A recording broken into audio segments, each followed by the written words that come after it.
New Thought Media Network proudly presents Lindsay Leimbach, Practicing Infinite Possibilities, Fridays at 10 a.m. Mountain Time, 9 a.m. Pacific.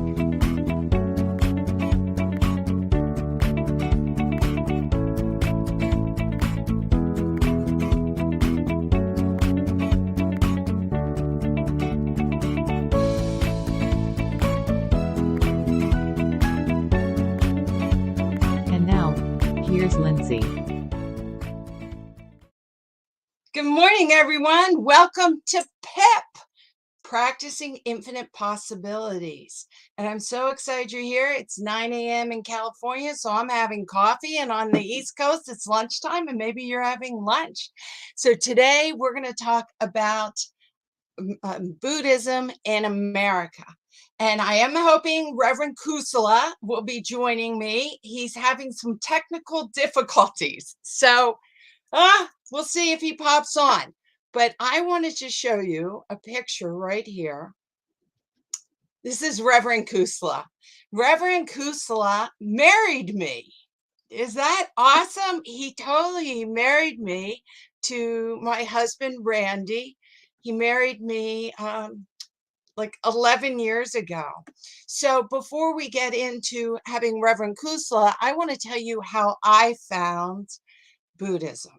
Is American Buddhism. Now, I was raised Protestant and I enjoyed the church. We were actually from Presbyterian, 8 generations from the same church. That's a lot of pressure.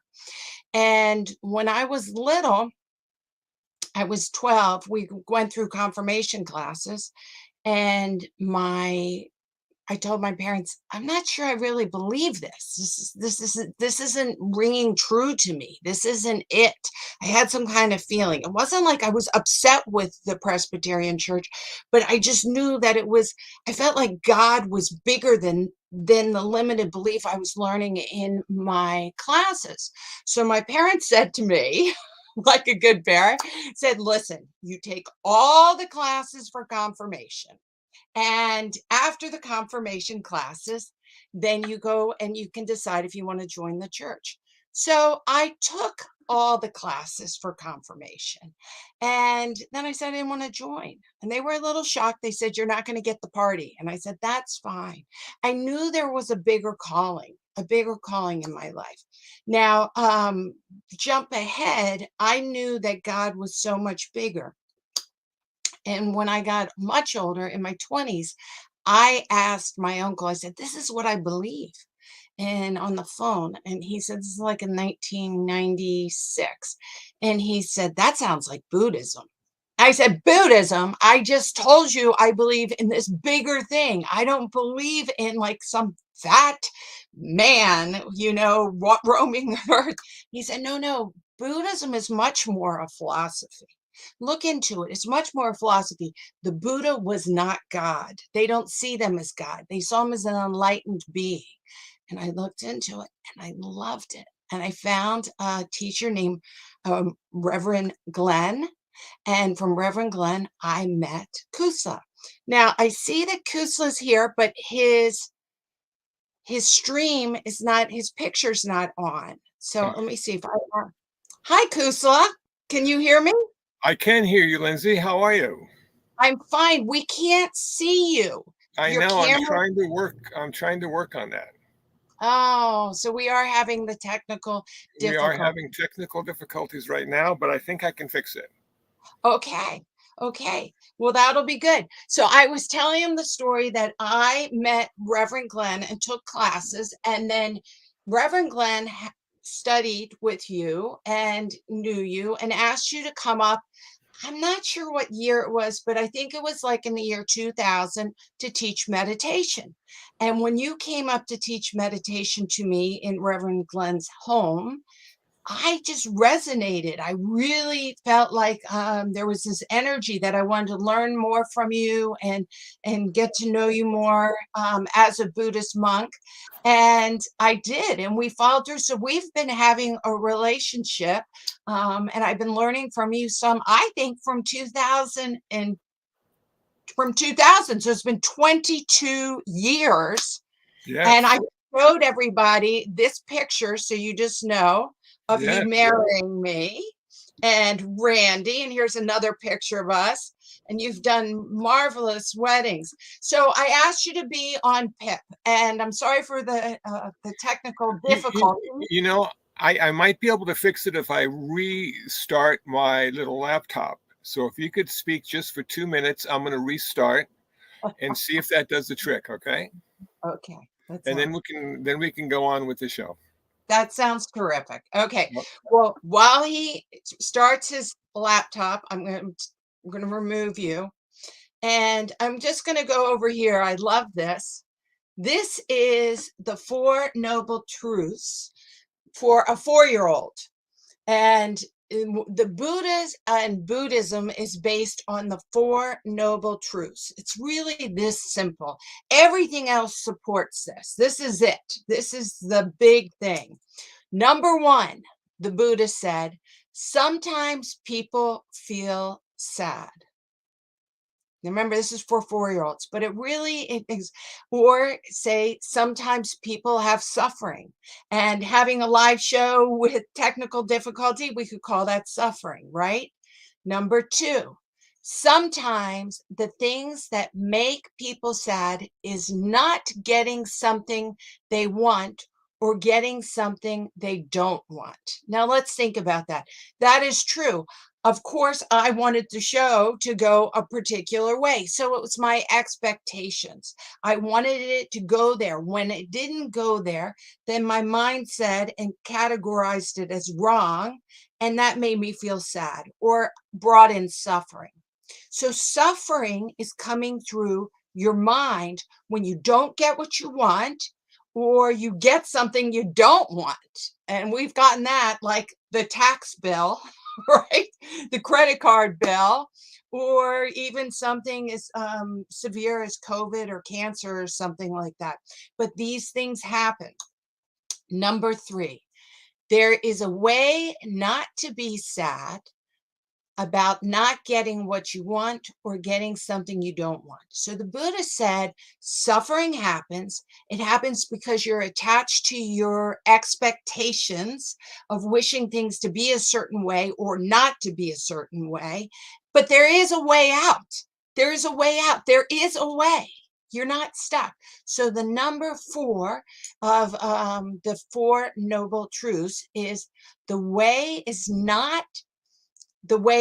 to not think so much about what you want at all, but instead to think about how you can be kind and helpful to your family, your teachers, your friends, and other people, animals, bugs, and everything that lives. All right, now that's for a 4-year-old. The fourth noble truth has something called the Eightfold Path. And so then the Buddha laid out this map. And a lot of them, I won't go through all 8, but right concentration. He said you need to learn how to meditate so you're able to concentrate and focus on the things that are helpful, that are skillful. And you're going to hear that a lot in Buddhism, is the word skillful. Are you having skillful thinking? Are you having a skillful view? Are you having skillful love? Are you self-centered? Are you egocentric, wishing it to be my way or the highway, wishing your whole ego could be bigger and grander? Well, Buddhism says that that's going to cause a lot of suffering, and you have to let go of those attachments. What you have to do is bring forth your heart, loving kindness. You hear that a lot in Buddhism, loving kindness. This way, the Four Noble Truths I just showed you is much more of philosophy. And that is what my uncle said. Lindsay, you're talking about doing right action. Meaning when you get up in the morning, do you have a practice that gets you centered into right thought, right action? Do you say prayers that help you stay aligned with your higher consciousness? That's the Eightfold Path. The Eightfold Path is a roadmap to stay at that higher consciousness. Now think about that. That was done 2,500 years ago. and it's true today. Being for me, it's like I'm married, got divorced, got remarried. You see, Reverend Kusala married Randy and I in my second marriage. And knowing that to be bitter and angry about my first marriage, that's unskillful thinking. You want to use the philosophy that you have control of your mind and you have control of your emotions. Now, we do have them, and they knew that 2,500 years ago. You have these thoughts, you have these emotions, you have anger, greed, jealousy. They call these the poisons, and they're real today as much as they were real 2,500 years ago or 5,000 years ago. So it's not that we don't have these poisons that come in, wishing for jealousy, all that. Those emotions have been around since the beginning of time. Remember, our brain has not changed in evolution for 200,000 years. 200,000 years. Now we're just getting into the spiritual philosophy of Jesus, and then of course Judaism, Hinduism, Sikh, all these other ones, Buddhism, and the spiritual masters. Taoism is one that I love so much. They give you a roadmap to get to the higher consciousness, to not be in that caveman mind, wishing that you had the other person's wife or their house or their car or their job, longing and attached to the outside world. All of those religions, and especially in Buddhism, is saying it's already secret inside of you. It is inside of you. And so that's why Buddhism really can, what the Four Noble Truths I just read, can really match with any other religion. Because Buddhism doesn't say you have to believe in an outside God.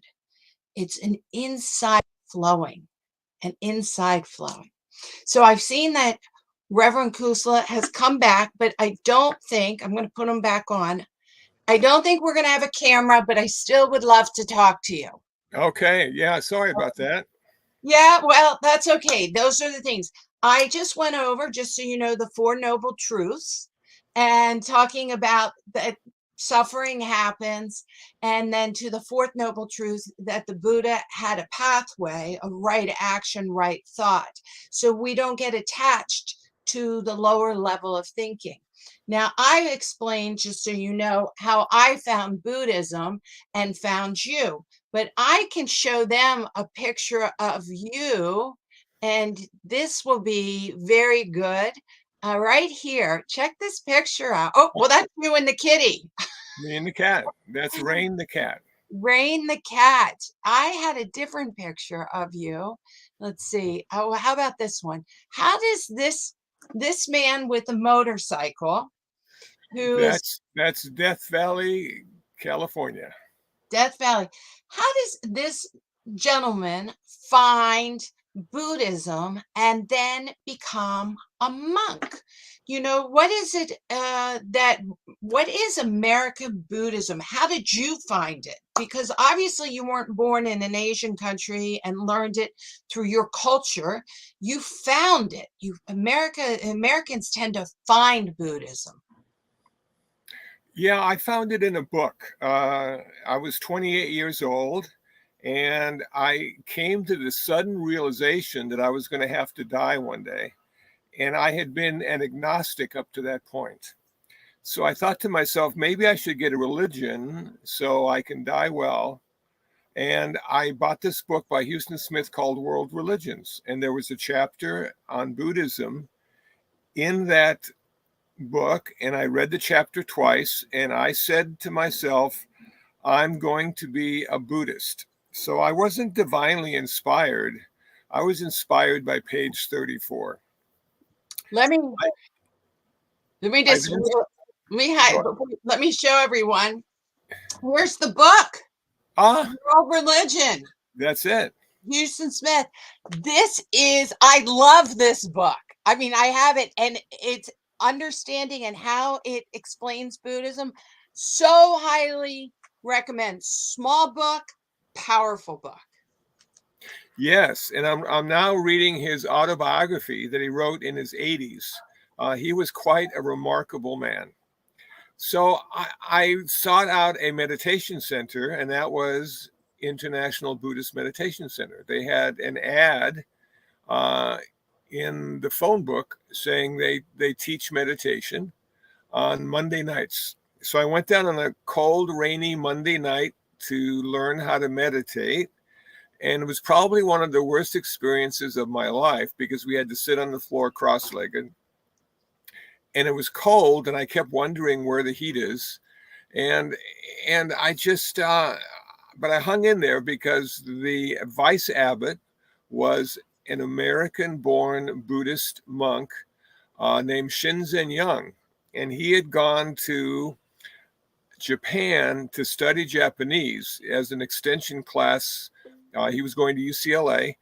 And while in Japan, he got involved with Buddhism and got ordained as a Shingon monk. So my first introduction basically to Buddhism came from an American convert who spoke English as a first language. And because Buddhism is subtle and oftentimes esoteric and almost poetic, it was nice to have somebody that spoke English as a first language so I could ask him questions that he could answer and I still couldn't understand, but I realized given enough time and practice, I would be able to understand the answers to my questions. So I continued to go and I continued to go and I kept learning. And then I said to Shinzen, you know, I'm interested in early Buddhism. Can you recommend anybody to me? And he said, yes, Dr. Ratanasara lives on Crenshaw Boulevard at the Dharma Vijaya Buddhist Vihara. And he has a class every Wednesday night, and you can learn early Buddhism from him. So the following Wednesday, I went to the Dharma Vijaya Buddhist Vihara, the Buddhist Center. He answered the door. I said, I'm here for the class. He said, come back next week. So I came back next week and it was me and him. That is so cool. Well, I want to say that here I put up your website, that you had a similar experience in that Reverend Glenn and then of course yourself, who have been my main Buddhist teachers, all are English speaking first language. And so it really brought it in and made it easy to digest and ask questions. And tell people just real quick about your website. So this is just a taste of American Buddhism, but your website, how many pages does it have? Urban Dharma? Urban Dharma is about 1,500 pages. That's a lot. It is a lot, but I was able to do it over a period of years. So I started that website in 2001. Wow. And the story is that a friend of mine who was a Dharma teacher was thinking about starting a website, but he couldn't come up with a good name. And I said, how about Urban Dharma? And he said, no, I don't like that. But I liked it. And so I used it. And I think it really suits the website because it's about an urban guy who's a convert who found Buddhism and found aspects of Buddhism fascinating because of his Western background and his perspective. Now, in that 1,500 pages are a variety of websites that I have added. One was my own, kusala.info, and that's my online biography, if you will. And that's actually, I put that below in this. So if anyone wants to go down and read about you, it has all this information below. Fantastic. Yeah. So and I kept adding and adding and adding. And then I decided that because of all the talks I was giving, that I should record them. And I bought a little pocket audio recorder and I started to record them. And then I said to myself, why don't I get a podcast on Apple Podcast? And so I figured out how to do it. And I started posting some of my Dharma talks on Apple Podcasts. And now I am also on Google Podcasts and Amazon.com podcasts. And these are talks that I've given over the years about the basics of Buddhism, and sometimes the not so basics of Buddhism. And sometimes I recorded myself in classrooms when I was at high schools, and they're on there as well. And then I said to myself, well, we should get some video going as well. So I figured out how to get a YouTube channel. So now I have a YouTube channel with videos, an Apple podcast channel with audio. I have my Urban Dharma website, and I have my kusala.info website. And then I said to myself, I should go on Facebook, because everybody's on Facebook. Yes, yes. And that's where we are right now, Facebook. There we go. And I said, okay, I'm going to sign up for a Facebook page. And so I signed up for a Facebook page. And that was, I think, in 2008, I came to Facebook. And now I have 27,000 followers and 5,000 friends. And I post every morning. And that's what I was doing this morning. I was posting on Facebook. I'm up at 4:30 or 5. I get my posts on Facebook done. Then I go outside and feed the cats. And that takes about an hour and a half to feed the cats. And then I come back into the center and I feed myself. And that's how my day starts. And except for today, because I get to talk to you, Lindsay. Yeah, and I put up on the banner below, everyone, your YouTube channel, and also Urban Dharma. If you want to Google Urban Dharma Kusala Bhikshu, then they can get your podcasts. And I know that people all around the world, it's really what's so incredible about American Buddhism is that, yes, you have a big presence in LA, but you also have a big presence around the world. People follow you and they message you. You also have here, I want to show this picture. Do you see the gentleman that you're with? Yes. I want to show you have a really incredible relationship with Buddhism and in other religions that you speak with or that you hold counsel with. So I saw this with, who is this person? This person is a priest at Bishop Montgomery High School. He's the high school priest. I don't remember his name because it was taken a few years ago. That's when I was much younger and had a better memory. But I've been involved with the Catholics now for a very long time, starting in, I think in the late 80s, if I'm not mistaken, or the early 90s with the Buddhist Catholic dialogue. And from that, it went into monastic interreligious dialogue, which are Catholics and Buddhists who are monastics, and they get together and they have conferences and talk about things in their own special way. And we celebrate the similarities and we accept and celebrate the differences as well. So if you go to Urban Dharma and you go to the index page and you scroll down, you'll see a banner that says Buddhist Catholic. And that includes the MID, Monastic Interreligious Dialogue, pages that I found. If I could speak quickly about this, their website went dark. They were paying somebody to do their website, Monastic Interreligious Dialogue, and they decided that it had been on long enough and they stopped paying. And so the website disappeared. But online, there's a website graveyard. Oh, wow. Where most of the websites that are now dark are held. And I went to the graveyard, and I can send you the link if you like, Lindsay, and you can post it. And I found the old Monastic Interreligious Dialogue. Wow. So there is impermanence, but maybe not for websites. Well, you know what? They say born. They say every year online is 7 years on Earth. So I've had a website now for 200 years. Wow. I want to show this other picture.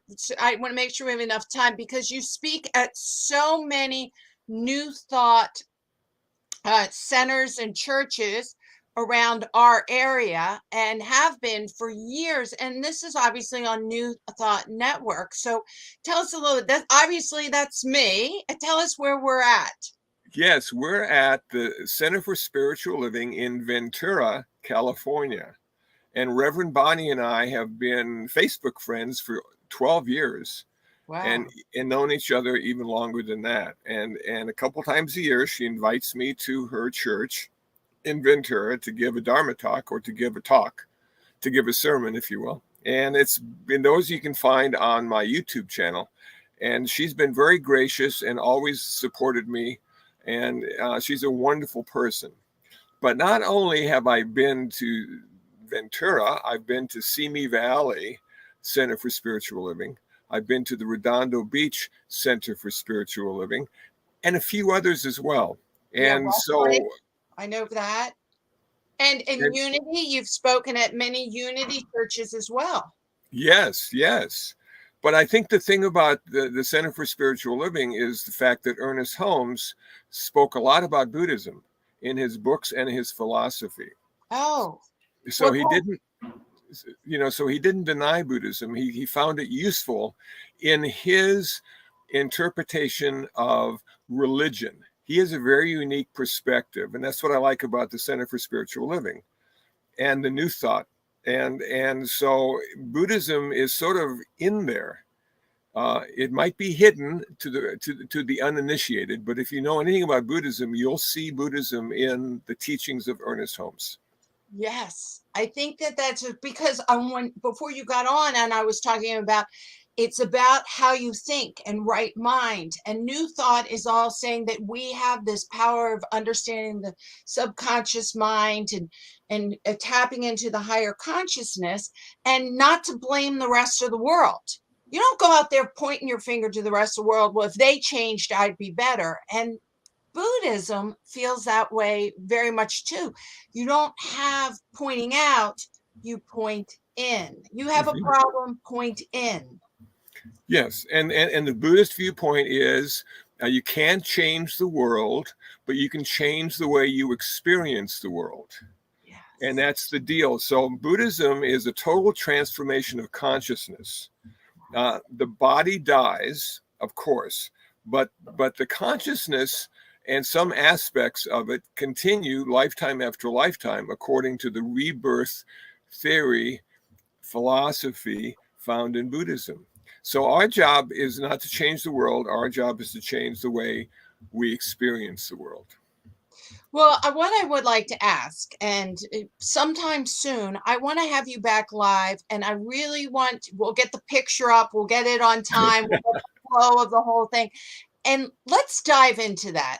Let's dive into the Buddhist philosophy on how you change your own consciousness, so then you can have a better relationship with the outside world, no matter what the outside world is presenting, because that does match completely with Ernest Holmes and New Thought, and also many other spiritualities. But you say it so well. So can we have you back to have that conversation? I would love to come back, and by then I should be able to figure out how my webcam works. Well, yeah. And rather than having a happy way or better way of looking at the world, Buddhism says we'll give you a realistic way of looking at the world. Okay. So you won't be surprised when things go well or things go bad. And this is actually a great example.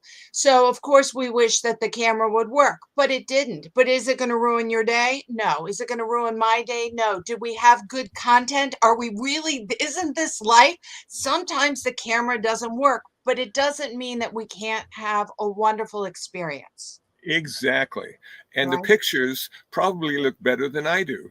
So I'm very happy. That is not true. That is not true. Well, I want to thank you so much. And I know I'm going to have you back, and we're going to dive in, and it'll flow well. And even if the picture doesn't work, we're going to go right into it and make it happen. Okay. There we go. I like that. Thank you, Lindsay. Thanks for the invitation to dialogue with me. It's wonderful.